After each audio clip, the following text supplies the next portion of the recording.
تمام دیکھنے اور سننے والوں کو پیار بھرا سلام۔ سیدہ ام رباب کون تھی؟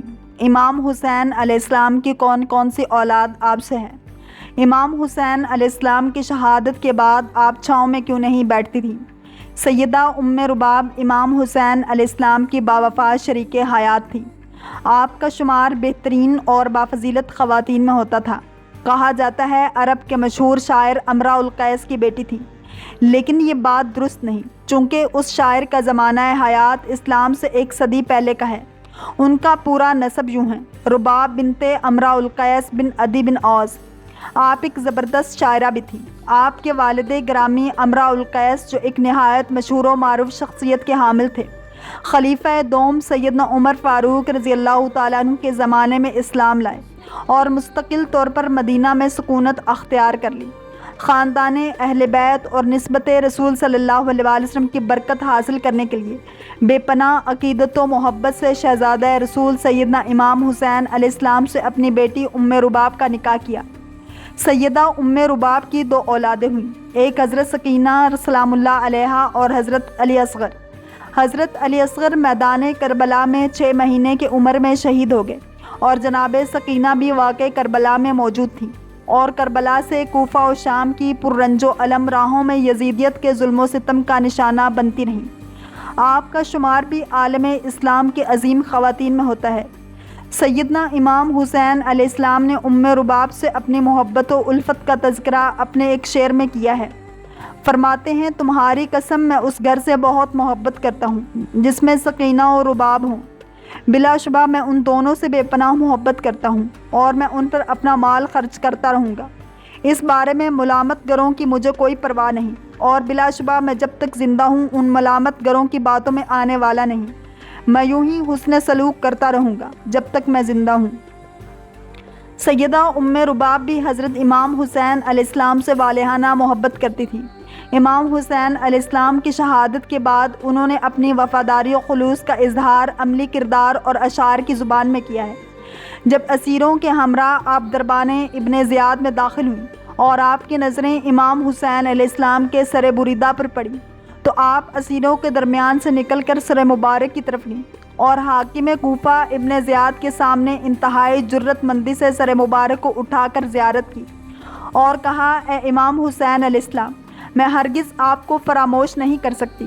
ہاں، یہ وہی حسین مظلوم ہیں جنہیں دشمنوں نے کربلا کے میدان میں 3 دن کا بھوکا پیاسا شہید کر دیا اور ان کے سر کو نیزہ پر بلند کیا۔ سیدہ ام رباب کربلا کے دلخراش مناظر اور راہ کوفہ و شام میں پڑنے والے مصائب و آلام کو برداشت کرتے ہوئے جب رہا ہو کر مدینہ پہنچی تو امام حسین علیہ السلام سے وفا و خلوص اور سچی محبت و الفت میں ہی زندگی بسر کی۔ امام صادق علیہ السلام سے روایت نقل کی ہے کہ آپ علیہ السلام نے فرمایا: جب امام حسین علیہ السلام شہید ہو گئے تو آپ کی زوجہ حضرت ام رباب آپ کے لیے مجلس بپا کرتی تھیں، خود بھی روتی اور آپ کی خدمت کرنے والی بھی گریا کرتی، یہاں تک کہ آپ کی آنکھوں سے آنسو خشک ہو گئے۔ اس وقت اپنی ایک کنیز کو دیکھا کہ اس کی آنکھوں سے آنسو جاری ہیں۔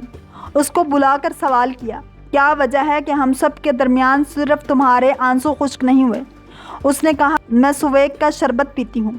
آپ نے بھی حکم دیا کہ سویگ کا شربت منگوایا جائے، اور وہی شربت پیا، اور اس کے بعد کہا کہ یہ شربت پی کر امام حسین علیہ السلام پر رونے کی طاقت پیدا کروں گی۔ آپ نے اپنے باوفا شوہر کے غم میں بہت سے اشعار کہے، جن میں سے کچھ کا ترجمہ یہ ہے: وہ نور جس سے لوگ بہرہ مند ہوتے تھے، اسے دشمنوں نے کربلا کے میدان میں خاموش کر دیا، اور دفن کرنے کے بجائے ان کی لاش کو کربلا کے تپتے ہوئے صحرا میں چھوڑ دیا۔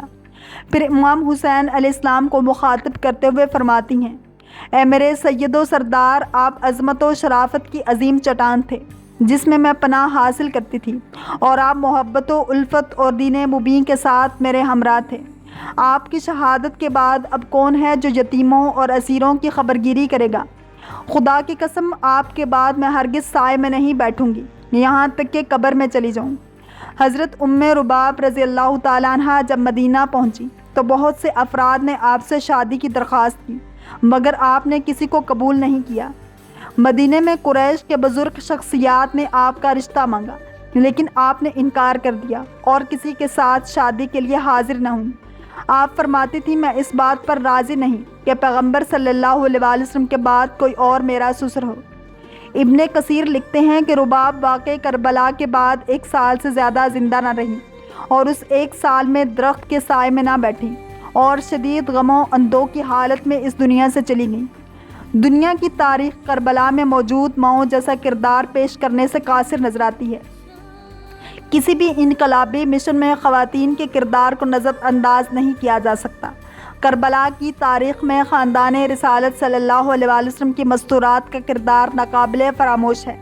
خواتین جیسے حضرت رباب نے معصوم بچوں کی بھوک اور پیاس کی شدت سے بلکتا ہوا دیکھا، اپنے سہاگ کو راہ خدا میں قربان ہوتے دیکھا، لیکن رسول اللہ صلی اللہ علیہ وسلم کے دین کی کشتی کو ڈوبنے نہیں دیا۔ ان کی زندگی آج کے پرآشوب دور میں بھی ہمارے لیے مشعل راہ ہے۔ حضرت امام حسین علیہ السلام کی شریکہ حیات رباب رضی اللہ تعالیٰ عنہ کی بے مثال قربانیوں کو آج بھی تاریخ یاد کرتی ہے۔ کربلا میں موجود عظیم ماؤں کا حوصلہ ہی تھا کہ اسلام کی سربلندی کے لیے اپنی عمر بھر کی کمائی حضرت امام حسین علیہ السلام کے عظیم مشن پر قربان کر دی۔ سیدہ زینب سلام اللہ علیہا کا بے مثل کردار، حضرت کلثوم سلام اللہ علیہا، سیدہ سکینہ سلام اللہ علیہا، اسیران اہل بیت اور کربلا دیگر عظیم شہداء کی بیویوں، ماؤں، بیٹیوں کا کردار آج کی خواتین کے لیے مشعل راہ ہے۔ صرف عاشورہ میں ہی نہیں، کربلا میں موجود خواتین نے شہادت امام عالی مقام کے بعد مختلف مقامات پر اپنے اہم کردار سے یہ ثابت کیا ہے کہ حضرت امام حسین علیہ السلام اپنے ساتھ رہتی دنیا تک تربیت کرنے والی مثالی خواتین کو لے کر مدینے سے نکلے۔ اللہ کریم ہم سب کو دین اسلام کی پیروی کرنے والا اور عشق مصطفیٰ صلی اللہ علیہ وآلہ وسلم نصیب فرمائے۔ اگر آپ کو یہ ویڈیو پسند آئی ہے تو لائک، شیئر اور سبسکرائب کرنا مت بھولیے تاکہ ایسی ہی اسلامک انفارمیٹیو ویڈیوز آپ تک پہنچتی رہیں۔